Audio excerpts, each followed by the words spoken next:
Hello, what's up? Good morning sa lahat. Meron tayong panibagong vlog dito ngayon, men. Ayan. Paano baklasin ang doorknob? Siyempre, prepare tayo ng pangbaklas. Ayan, meron tayong isa tester, yung maliit.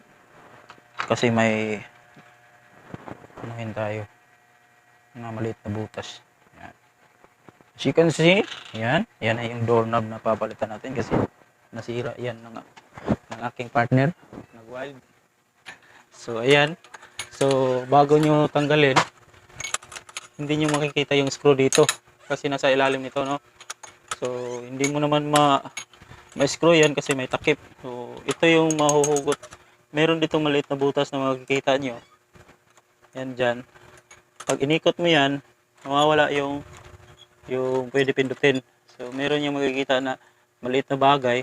So gumamit lang kayo ng maliit na screw or yung basta pwedeng mapindot dito sa loob. So ayan, masyadong maliit. So kailangan nyo yung maliit pa nito. So hindi pwede.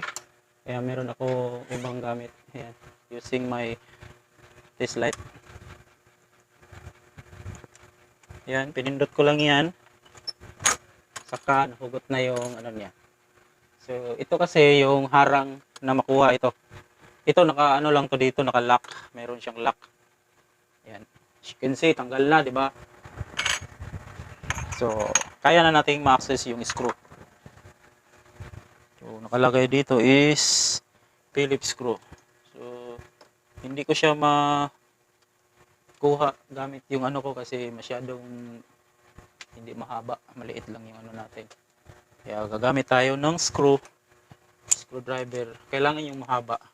Ito sa akin maliit pero kaya naman to. Basta as long as meron kayong Phillips screw. Naka Phillips screw lang to, men. Kaya ito yung humahawak para hindi mahugot yung doorknob. Ganun lang kasimple, guys. Kailangan nyo talaga tanggalin yung dito kasi yun ang harang. Pag hindi nyo natanggal yan, talagang mahihirapan kayo. So as you can see, guys, natanggal ko na. Ayan, nakikita nyo yan, butas na yan maliit. Yan yung pinipindot natin, no? Ayan. So ayan, ilapit ko sa inyo. Ito yung pinindot ko kanina, oh.